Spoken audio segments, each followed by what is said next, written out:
আসসালামু আলাইকুম, welcome to গ্রামের রান্না বান্না। আজকের রেসিপি রান রুটি। তো দেখুন রুটিগুলো কতটা সুন্দর হয়েছে এবং কতটা সফট হয়েছে। এই রুটিটা কিন্তু আমি কোনো রকম ইস্ট ছাড়া এবং ময়দা ছাড়া বানিয়েছি, শুধুমাত্র আটা দিয়ে এবং ঘরে থাকা কিছু উপকরণ দিয়ে। আর চাইলে আপনারাও বানিয়ে ফেলতে পারেন এরকম সহজভাবে রান রুটি। তো আমার রুটিগুলো কিন্তু বেশি একটা ফুলেনি। আমি একটা আপুর ভিডিও দেখে কিন্তু চেষ্টা করেছি এই রান রুটিগুলো বানানোর জন্য, এবং খেতে অনেকটাই টেস্টি হয়েছে এবং অনেকটাই মজা হয়েছে। আপনারাও চাইলে আমার এই রেসিপিটা ফলো করে বানাতে পারেন। হয়তো রুটিগুলো ফুলকো ফুলকো হয়নি, কিন্তু অনেকটাই টেস্টিফুল হয়েছে। চলুন এখন আমরা মূল রেসিপিতে যাই। এখানে আমি একটা পাত্র নিয়ে নিয়েছি। এই বলের মধ্যে আমি 2 বাটি পরিমাণে এখানে আমি আটা দিয়ে দিচ্ছি। আমি যেভাবে আপনাদেরকে মেপে দিচ্ছি, আপনারা ঠিক এভাবে মেপে সব কিছু দিবেন, তাহলে আপনাদের রান রুটিগুলো খেতে অনেকটাই টেস্টি হবে। তো আমি 2 বাটি আটার জন্য সোডা ও বেকিং পাউডার 3 টেবিল চামচ পরিমাণ খাবার সোডা দিয়ে দিচ্ছি এবং হাফ চামচ পরিমাণ বেকিং পাউডার দিয়ে দিচ্ছি। তারপর এখানে আমি অল্প একটু পরিমাণে সাদা সয়াবিন তেল দিয়ে দিব। দিয়ে এখন আমি এই সবগুলো উপকরণ ভালো করে মেখে নেব। অবশ্যই সবগুলো উপকরণ ভালো করে মেখে নিতে হবে। যত সুন্দর করে ময়ামটা দেওয়া হবে, রুটিগুলো কিন্তু ততটা সফট হবে।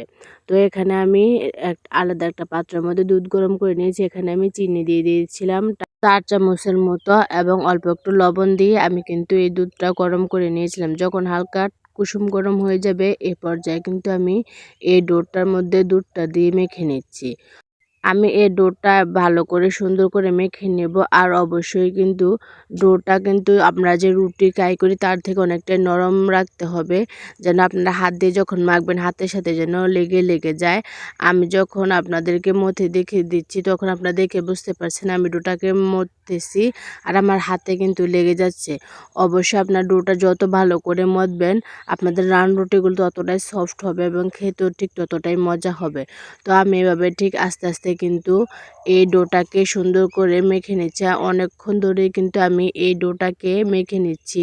আমি প্রায় অনেকটা সময় ধরে কিন্তু আপনাদেরকে ভিডিওর মাধ্যমে দেখিয়ে দিচ্ছি। অবশ্যই অনেকক্ষণ এই ডোটাকে মথে নিতে হবে। আর আমার ডোটা দেখে আপনারা বুঝতে পারছেন যে কতটা সফট হয়েছে।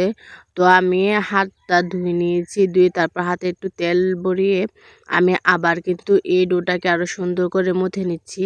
আপনারা যত সুন্দর মথে নেবেন, আপনাদের ডোটা ততটাই সফট হবে এবং নাড়ুটিগুলো ততটাই পারফেক্ট হবে। তো এখানে আমি অনেকক্ষণ মধ্যে উপর দিয়ে একটু তেল ভরিয়ে আমি একটা ঢাকনা দিয়ে ঢেকে প্রায় আধা ঘন্টার জন্য আমি রেস্টে রেখে দেব, যাতে ডোটা আরও সফট হয়ে যায়।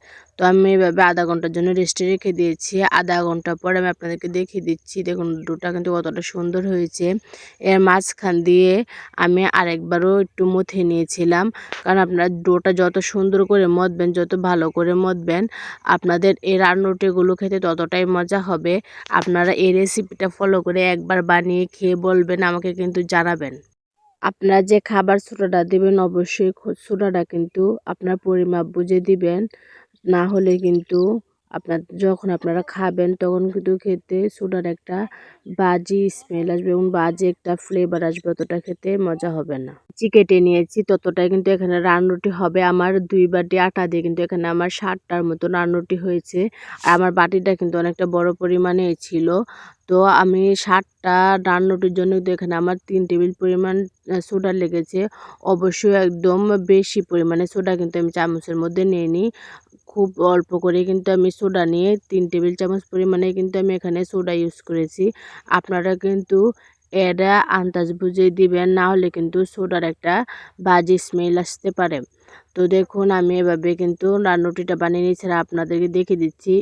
এরকম কিন্তু দল হবে, অতটা পাতলা হবে না এবং অতটা দলও হবে না, এরকম হবে। তারপর এখানে আমি একটা খোলা বসিয়ে দিয়েছি, বা আমাদের এখানে এটাকে তাওয়া বলে, তাওয়া বসিয়ে দিয়েছি। তাওয়াটা আমি গরম করে তারপর কিন্তু এখানে আমি রান্নুটা দিয়ে দিয়েছি। তাওয়ার মধ্যে আমি সুন্দর করে উল্টে পাল্টে কিন্তু পিঠাটাকে ভেজে নিচ্ছি। এই যে দেখুন আমি কিন্তু সুন্দরভাবে উল্টে পাল্টে দিচ্ছি। আর জালটা কিন্তু আমি অত বেশিও রাখিনি আবার কমও রাখিনি। আপনারা গ্যাসে বানালে লো টু মিডিয়ামে রাখবেন। আমার রান রুটিগুলো হয়তো ফুলে যায়নি। আমি ফ্রাই প্যানে না ভাজার কারণে আপনারা ফ্রাই প্যানে ভাজতে পারেন।